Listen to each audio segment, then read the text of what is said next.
Shalom, berita mission sahabat ini bertajuk Misionaris dalam Talian. Kisah hidup Nemanja dari Serbia. Semasa Nemanja sedang menatal Instagram, dia menyadari bahwa dia tidak temui banyak halaman yang mengandungi pengkabaran Seventh Day Adventist dalam bahasa ibundanya. Dia ternyata mengapa gereja kita tidak terwakili dengan baik di Instagram? Kemudian dia bertanya kepada dirinya sendiri, mengapa seseorang tidak melakukan sesuatu mengenainya? Soalan seterusnya yang muncul di pikirannya ialah, mengapa saya tidak melakukan sesuatu mengenainya? Jadi, Nemanja memulakan pelayanan dalam talian ataupun online, yang hari ini mempunyai lebih daripada 5.000 pengikut Instagram di seluruh dunia dan peserta tambahan di 2 platform media sosial lain. Selain menyiarkan pengkabaran tentang kepercayaan Adventist di media sosial, Nemanja juga menyelia 10 kumpulan kecil belajar Alkitab yang terdiri daripada 20 hingga 30 orang setiap satu di Instagram. Sekurang-kurangnya 10 orang muda telah dibaptiskan sejak 2 tahun lalu, dan beberapa orang yang belajar untuk menjadi pastor di seminari Adventist di ibu kota Serbia. Bagaimana rasanya menjadi misionaris dalam talian? Ya, boleh menakutkan, kata Nemanja, yang berusia 25 tahun. Seorang pemuda menulis bahwa hidupnya sedang diancam oleh roh jahat. Roh jahat itu yang mengaku dirinya sebagai Tuhan, berkata bahwa dia telah membunuh orang lain. Bolehkah Anda mendoakan saya? Tanya pemuda itu kepada Nemanja. Nemanja menganjurkan kumpulan doa dalam talian seramai 10 orang, lalu mereka berdoa. 2 hari kemudian pemuda itu menulis untuk menyatakan rasa terima kasihnya. Semalam, serangan roh jahat itu kurang dan hari ini dia tidak menyerang langsung, tulisnya. Pemuda itu menyertai salah satu kumpulan pengajian Alkitab dalam talian Nemanja. Tuhan telah menolongnya, kata Nemanja. Satu lagi kumpulan pembelajaran Alkitab Nemanja, kumpulan untuk wanita, menerima message daripada seorang wanita bernama Tamara di Vienna, Austria. Dia menulis bahwa dia sangat ingin mengambil bahagian dalam persekutuan kebaktian tetapi tidak tahu kemana hendak pergi. Selepas menghantar message-nya kepada kumpulan itu, dia menulis terus kepada Nemanja untuk bertanyakan gereja mana untuk dihadiri. Itu mudah, tulis Nemanja kembali. Baca Alkitab dan berdoa, maka Tuhan akan memberitahu Anda apa yang perlu dilakukan.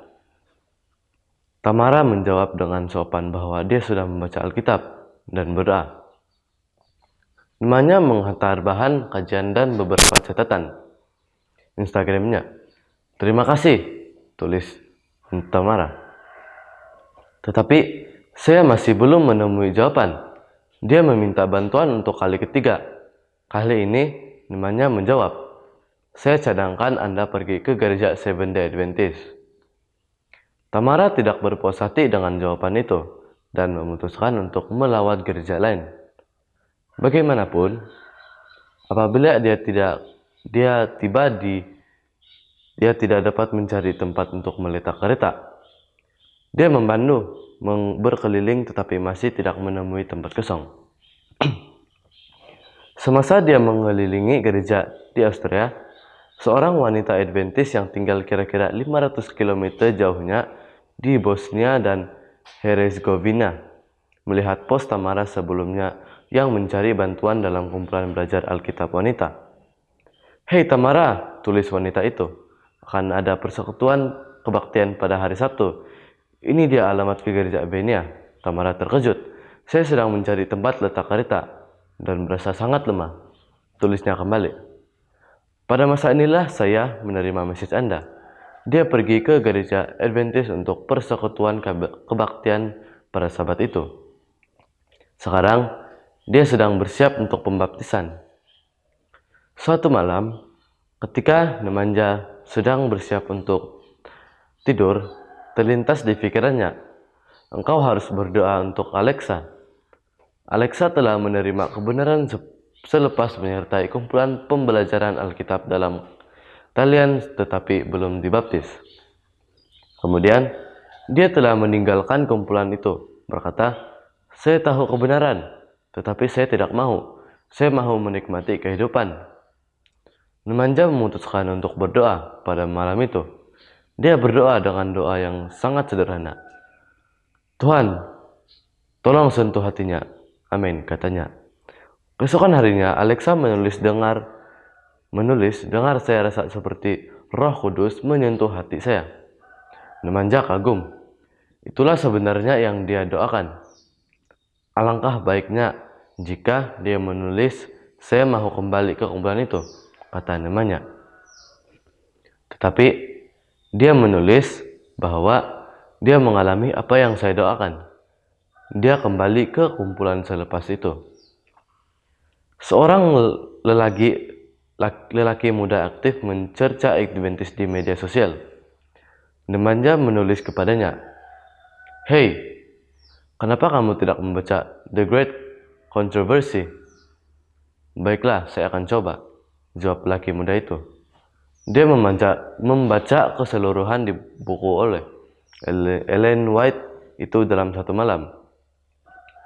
Keesokan harinya dia berkata, "Nampaknya saya menjadi seorang Adventis."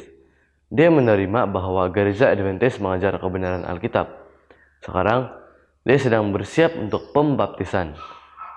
Nemanja adalah produk pendidikan Seventh-day Adventist yang dibiayai oleh persembahan Sabat ke-13.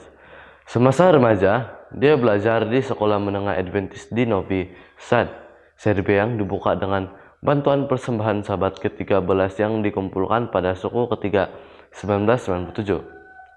Terima kasih atas persembahan Sabat ke-13 Anda yang mempunyai kesan meluas kepada banyak kehidupan.